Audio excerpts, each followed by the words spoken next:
Where we will start this evening. God's grace. He says He makes us willing and He makes us able. So God's grace will make you willing and able. But God's grace will not make you go. You go. Same with preaching. Jesus said, go into all the world, preach the gospel. The Holy Spirit and His grace makes you willing. The Holy Spirit and His grace, when you do it, will make you able. But you have to do it. So it's not like when I say He's the vine and you are the branch. He's not going to jump out of you and force through you or no. You go. But He makes you willing and able. So when you go, you'll see. You still do something. Same for laying hands on sick people. God will not take your hand and put it on that sick person. You go, you feel a little awkward, you push through it all, and you put your hand on that sick person. And then God makes you able. What in that context, what does it mean? They will be healed. That's the ability. But willing and able, remember that. Remember that. It's not like I'm saying you do nothing and God will force you to do everything. No, there will be a willingness, there will be an ability, but the action is your part. There are deeds to grace. There are deeds in the life of grace. And those deeds are decisions that you make and you do them. Same with preaching. Jesus said, go into all the world, preach the gospel. It's not a suggestion. Like the great suggestion. It's the Great Commission.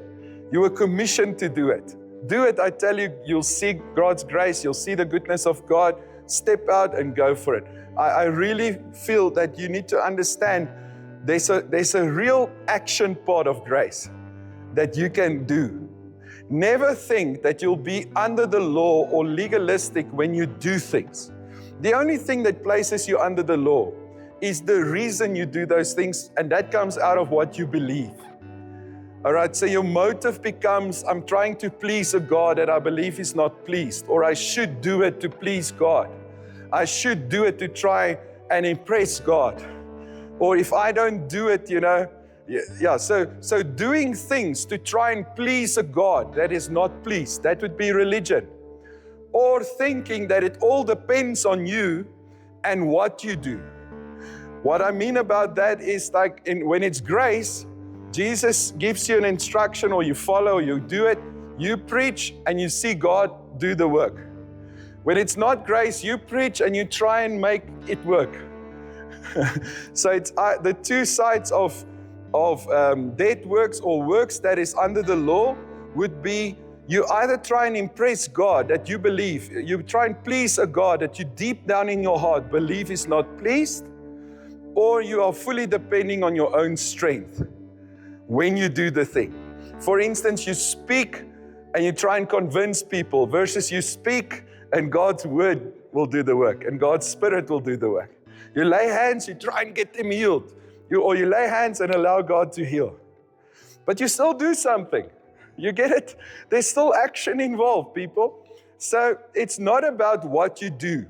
It's about what you believe that places you under law or under legalism, which is not a good thing. You're going to hear tonight. Or under grace, which is a very good thing.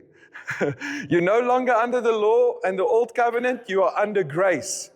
You are in a New Testament. It's very important to understand that. But now, it's not about what you do. Like, for instance, prayer. You can pray more, but just don't do it to try and please God. Also, don't put all the emphasis on your prayer. Like, for instance, you pray for someone. They look like they want to break the guy's neck. I believe in praying in tongues, but sure, you're not going to shout the guy healed. Jesus must heal him. So it's Him doing the work, but you doing your part. So faith works is wonderful. And the book of James is not opposite to the message of grace. Because the book of James speaks about faith without works is dead. Can I just put this in here?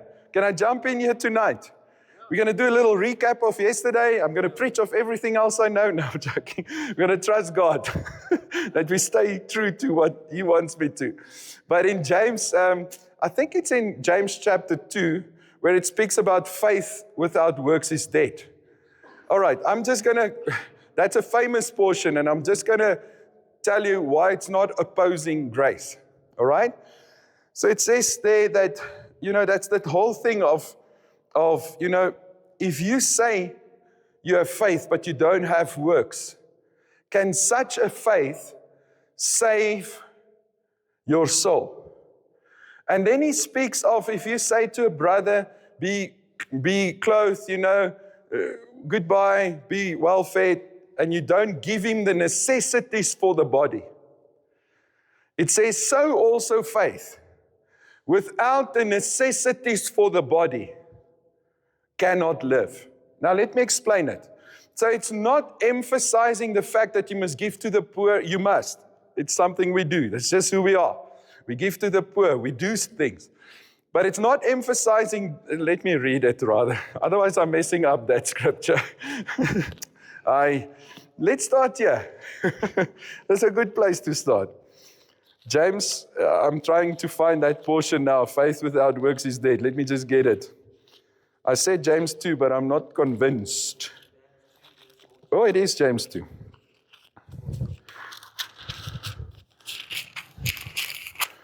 All right, so James 2 verse 14.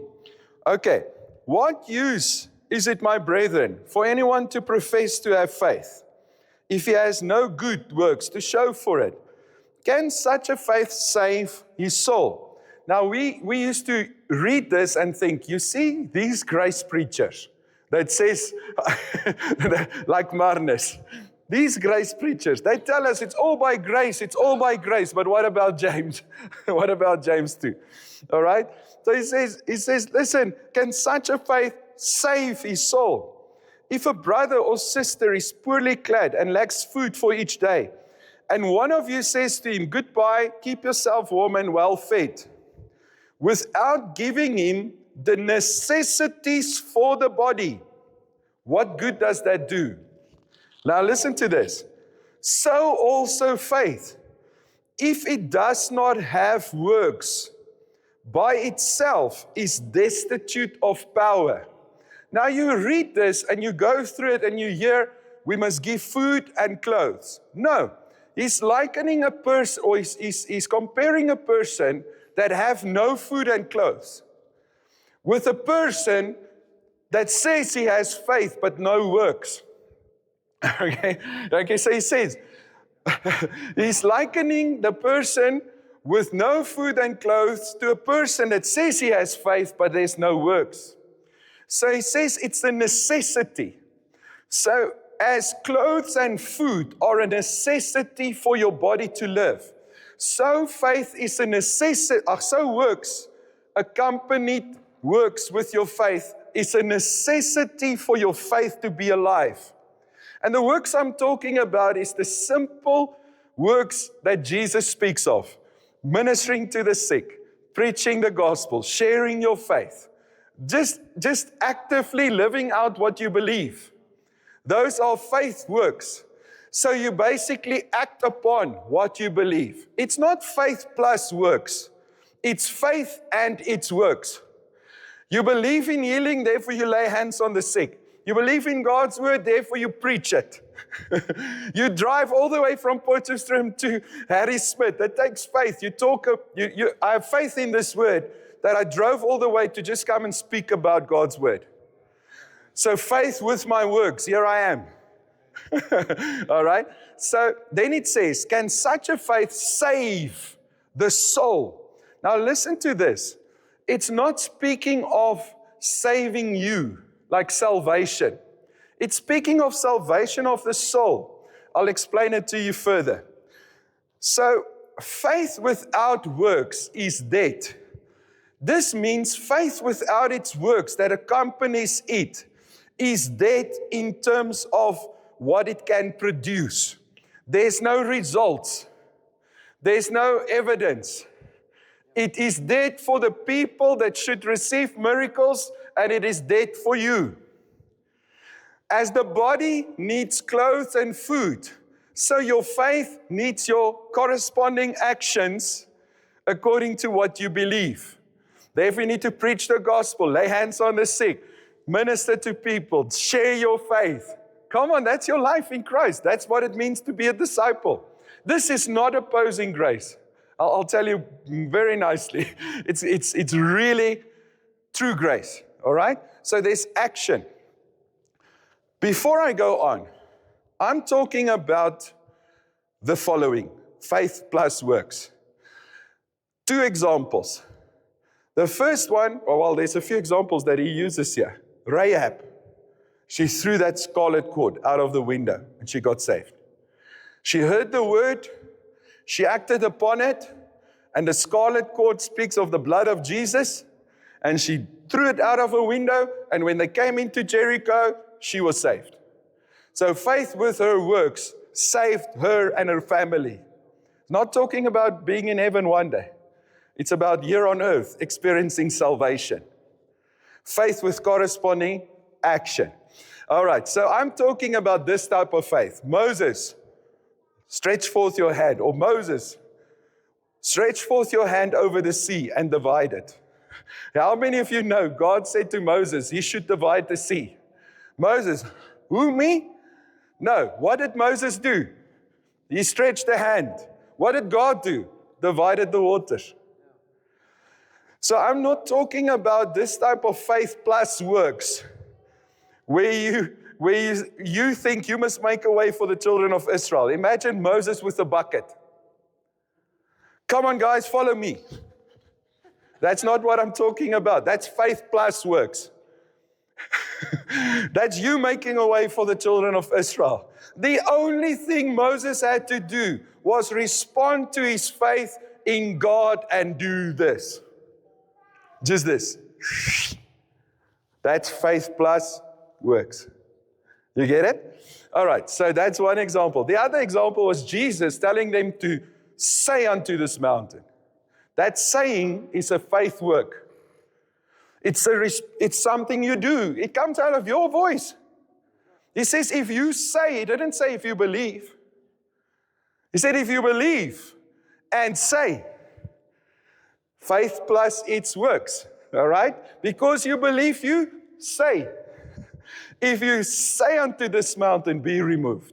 Notice, I'm not talking about Jesus saying, get a shovel and remove the mountain.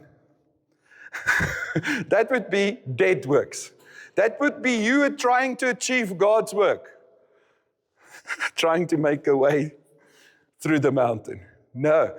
What did he say? You say unto this mountain. That's a faith work. That's faith plus its works.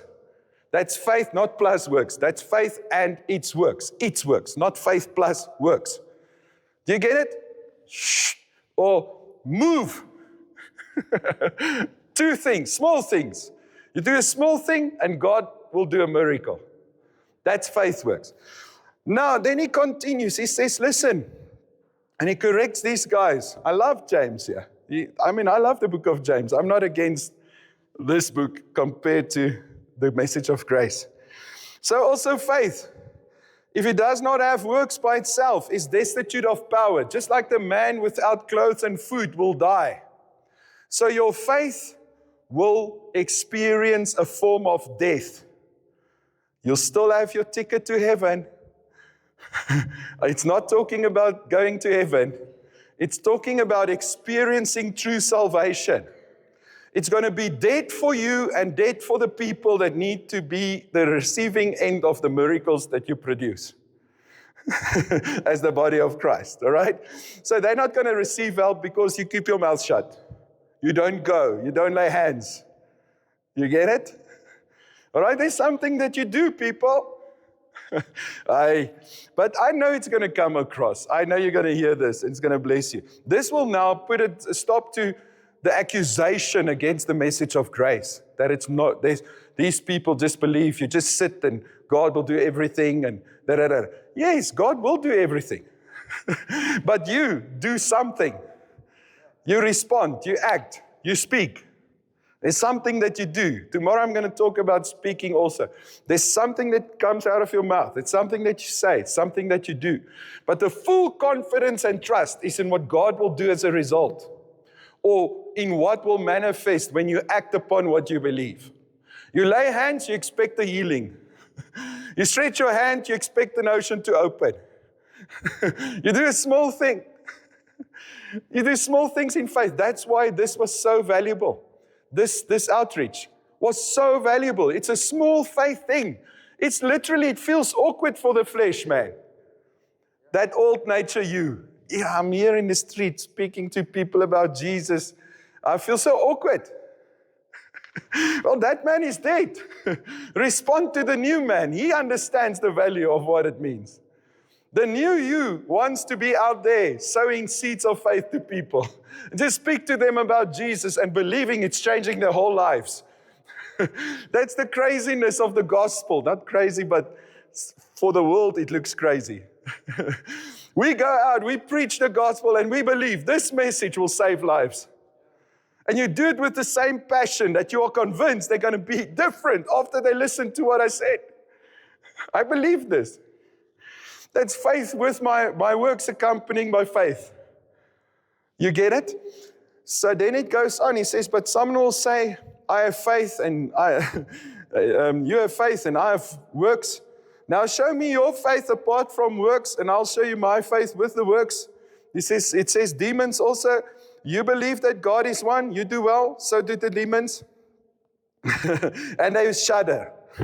They're afraid. Are you willing to be shown proof that faith apart from works is inactive, ineffective, and worthless? Not worthless for you to go. It's not worthless in this sense that you're not going to go to heaven. It's just worthless. It's not affecting people. Yeah. Are you willing to be shown that it's unproductive, ineffective, and then worthless? Worthless for it's not having effect. All right? Please don't take condemnation. Hear the word. It's going to bless you. So he says, listen, it's ineffective. It's unproductive. It's not helping people. He says, you see that faith was cooperating. His faith was cooperating with his works. Now he's referring to Abraham. Abraham was, in this sense, justified by his works when he brought to the altar an offering. He brought his son. Now that justification is by faith alone. But his faith reached an expression. So please, it's by faith.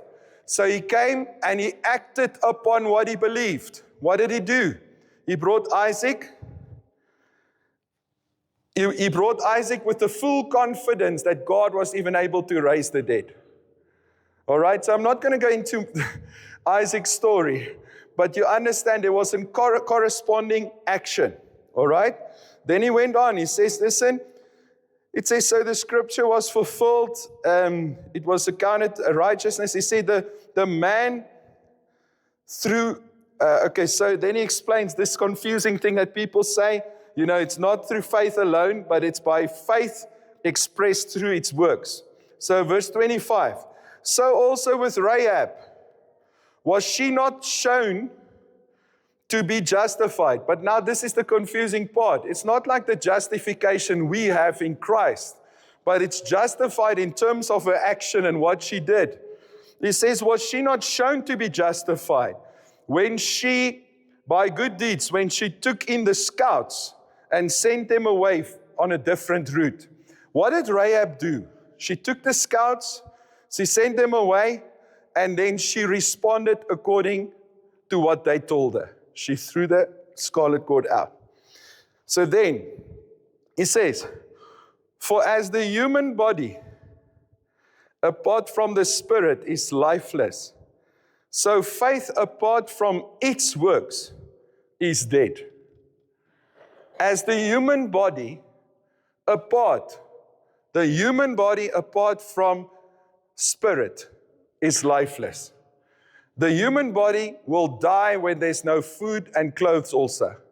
The human body without this, it says without breath. As a human body without breath is lifeless. So the faith apart from its works is dead. Now what does it mean it's dead? And that justification that we talked about is not being justified before God in terms of being saved. We know that faith alone, you can read Romans, it's by faith that you are justified. But faith has works that corresponds to what it believes. And therefore, if a person is truly born again, we'll start seeing some changes, right? If a person received Christ, there will be transformation taking place as he received, because of the fact that he received Jesus. So there will be corresponding actions. All right, so I'm not saying anything about it. I'm just saying it will lead to a changed life. Okay, but to be justified, you are justified through faith and through faith alone. That's the whole book of Romans. Justified before God, meaning you've been justified, and one day, if you die, you will be forever with Jesus. That is through faith. Why are you looking at me this way? I'll just keep on explaining until God breaks for you it through. Because you've heard this and you think it's contradicting to the message of grace. This is talking about your faith and its salvation here for you and for other people around you. Not about going to heaven. You believe in Jesus, you get baptized, you'll go to heaven if you die. That's it. You receive Christ as your Savior, you receive Him, you'll be with Him forever. You are justified by the blood of Jesus. You read Romans, you'll get it. Just go read Romans, please. Can you see how one scripture shakes people's belief? I mean, I just read this one scripture and we struggle because we kind of thinking, I don't know, faith plus works, I must say, if I read James, one chapter versus a whole book on justification by faith. Free gift, free gift, free gift, free gift, free gift.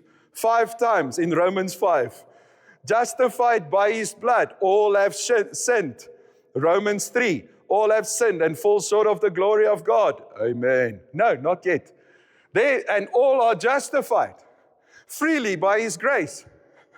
So please, we are justified through faith. But this faith not faith plus works. This faith and its works is in connection with your life on earth and what you experience. It's in connection with you living out who you are. Your faith needs to have the words with it and the actions with it. It's the active part of your faith. And that faith will save your soul, your mind, your will, and your emotions. That faith will have an effect on your soul.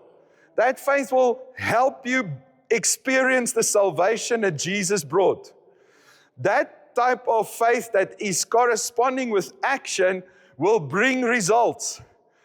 If you say unto this mountain, be removed. So you start saying. If you lay hands on the sick, they'll recover. So you start laying hands. If you preach Christ, they will be saved. So you start preaching Christ. It's the corresponding action with your faith. It's the part that cannot be done by God. He makes you willing, He makes you able, but you must go. He gives you the ability, He gives you the willingness, but you lay hands on the sick. He cannot do your part. You have a part to play. And maybe this will put it all into perspective for you. That there is action, but it's definitely not the following. You're not doing it to try and please God, and you're not doing the full load of the work. You respond by faith, and God will do the miracle. When Jesus said, for which of these good works do you stone me? He was not talking about nice things He did. He was talking about miracles. So there would be miracles when a person has faith and works, or faith plus, not faith plus works, faith and its works. Faith with its corresponding works. What follows that? Miracles. So that type of faith is alive for the people around you, and it's alive for you. Your faith needs works. Therefore, you need to go on an outreach. Therefore, you need to go speak to someone about Jesus. Therefore, you need to go lay hands on a few people. Therefore, you need to prophesy.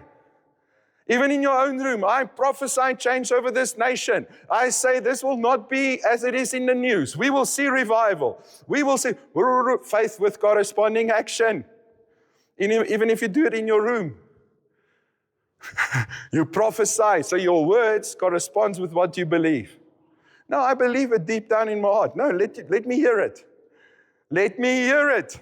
Because when you put words to it, the faith will cause a miracle to happen. It's the active part of faith. It's like the pulling of the trigger. You know, this thing. The gun is loaded. How's the gun loaded? Faith comes by hearing. Hearing by the word of God. Bullets. Okay, sorry that I talk about guns. Bullets in the gun. I don't know. I don't even have guns. I don't know nothing about guns, but bullets. Faith comes by hearing. Okay. Then, righteousness of faith speaks. You can see my faith is not dead. All right? You tell me you have faith. I'll show you my faith with the works. So we just pull the trigger, we speak, we act according to what we believe. That's your part. That's your part. All right, but to have the main part of faith is to get the gun loaded. Otherwise, there's no bullets. So get the grace. Let the grace of God, let Christ be formed within you, like I explained, with grace.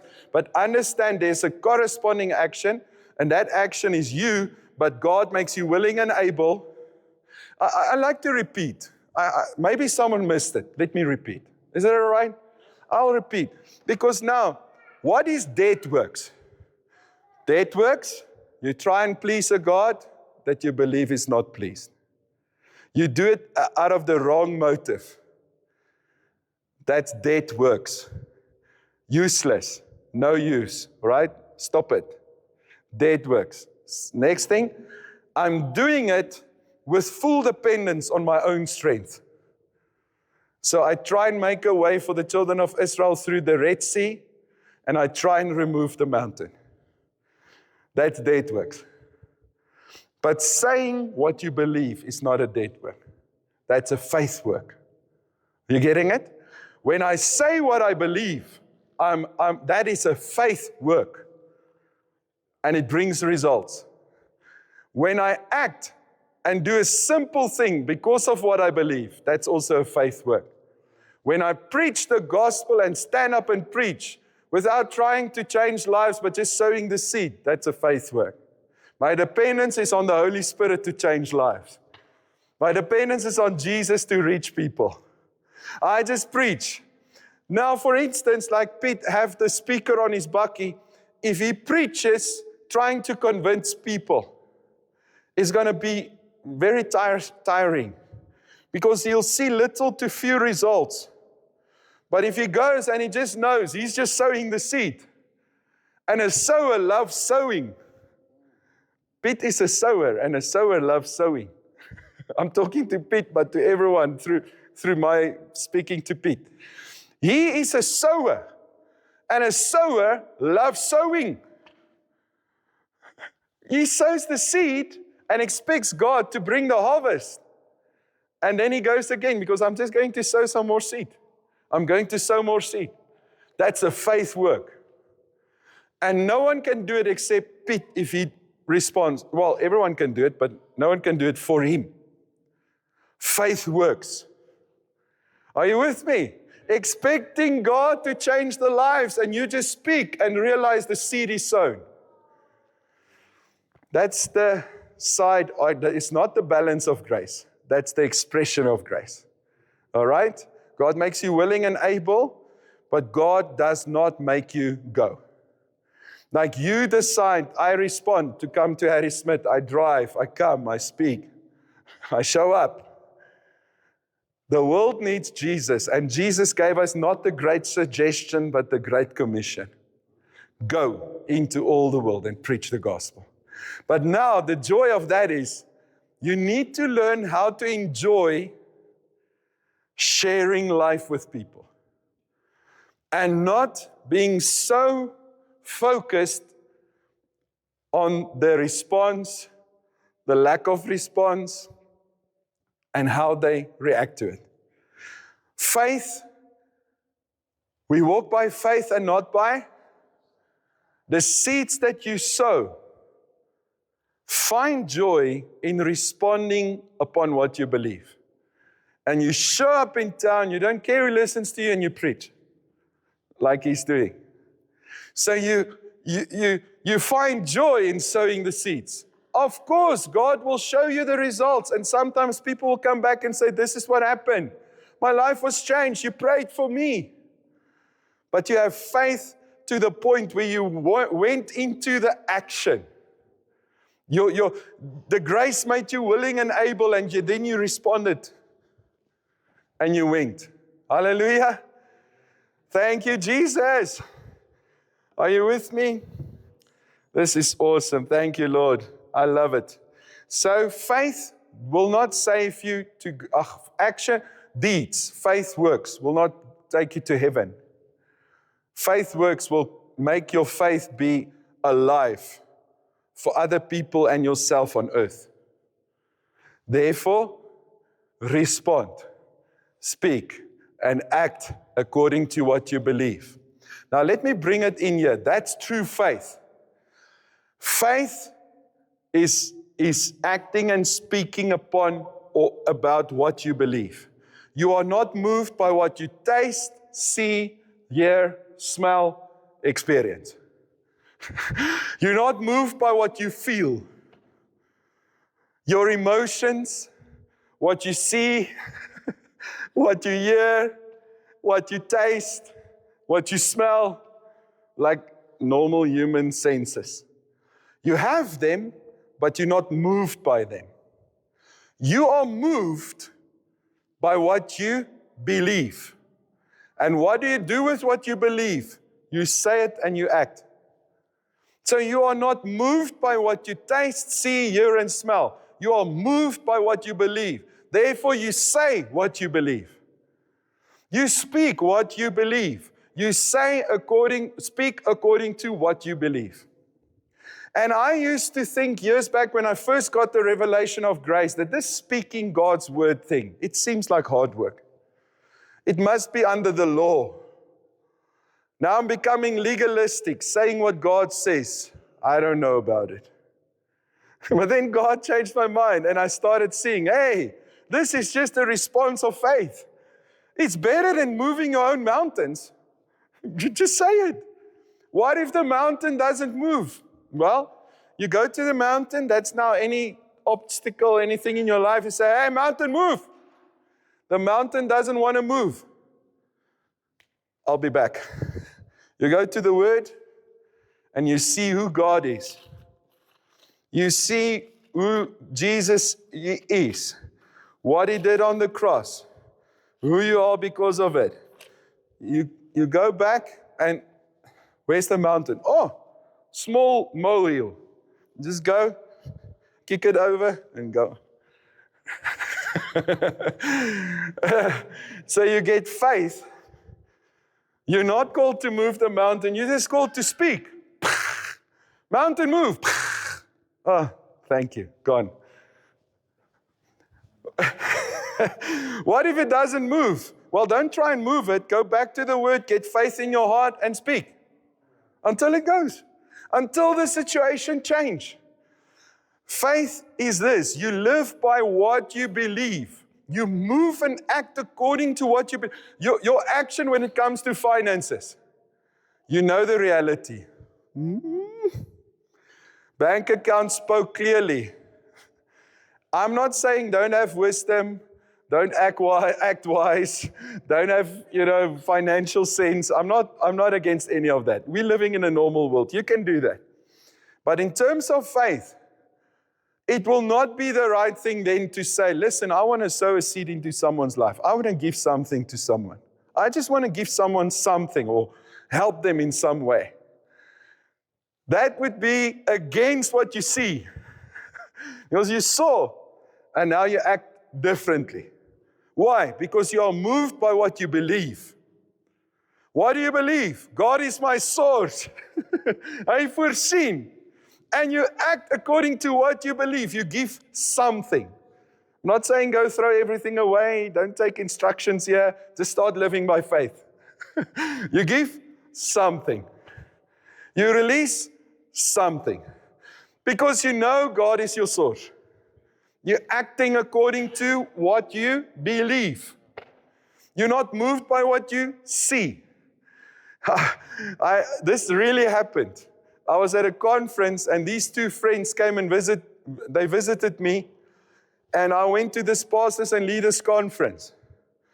Now, before I went, and this is not always, I don't feel proud to share, but I should be living in faith all the time, seeing miracles every day, all right? But anyway, I checked my bank balance and I realized we have zero. Even the part that the bank so graciously afford us with interest, even that part is now on the zero of that part. Now imagine, you have zero, you have guests coming. We live by faith and not by sight. Hallelujah. So suddenly all right. So now, I'm heading to the conference. I get in my bakkie, empty. I thought to myself, is everything empty? The bank account, the fuel, frustration. So I get in my bakkie, I said, we're going to that conference. Get in. So we're driving. These guys know nothing about my situation. So now I'm driving. I called my wife, I said, we just need a miracle, that's all. We have guests, there's no food in the house, so they're going to just be on a forced fast. They're going to fast for these 3 days staying with us. We just give them some water. All right, no. So I said, we need a miracle. So now I'm driving to the church. In this church, it's offering time. Now what I like about that church, they had offering messages for 1 hour. Yeah, I love it. Because people you touch their money, you touch their hearts. So we need freedom in that area. Okay, so they're not and it's not this manipulating thing. It's just the word concerning God's will, forgiving and all of it. Anyway, so I'm sitting there and someone came and gave me a 200 Rand note. I'm thinking, we can get home. So I realized, home and no food. So I just folded it like a little paper plane. They had these offerings on the floor, so I just threw it in. The paper plane landed. So I'm sitting there. The next guy came out of the blue. I just felt like I want to give you this too. You sit in church and everyone brings you money. Here's 200 Rand. Full. So, and then I forgot about my problems. The word was so great. I enjoyed the conference. But as you know, somewhere those things end and reality comes back to you. So the service ended, and as we walked out of that church, the heaviness wanted to come back on me. I said, what are we going to do now? We're not even going to reach home. We could have used that 200 Rand that I just threw into the offering. Maybe I should ask for a refund.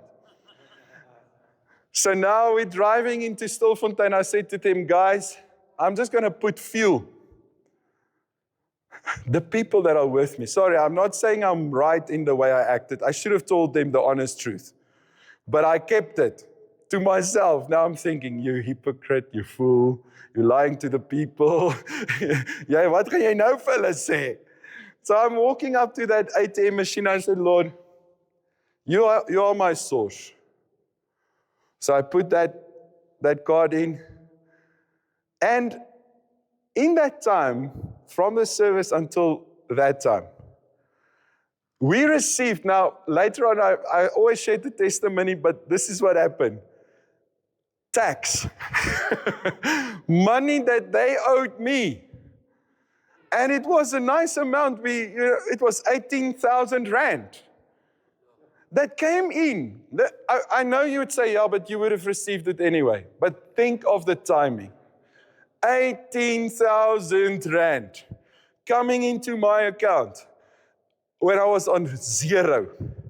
So I said to the guys, I bought them Cokes and chocolates. I just said, hallelujah, praise God. And on the way, I told them the testimony. And when I came there, this one brother is also in ministry. He said, yeah, I could not get rid of this thought. I feel I want to give you my car. And he blessed me with his car. There I was. 18,000, thank you, SARS. 18,000, but it was God, I believe. The timing of it was God. I mean, late in the afternoon, I don't know, there it is. And so, 18,000 rand and a car. It was a Suzuki something that we later on gave away when we had a crusade in Ikageng, and we had to preach for 3 days and rent a stadium and get lights and so that car lasted 3 days in a crusade. We just sold the car, preached. Yes, you'd say that is so reckless. Maybe it's according to what I believe.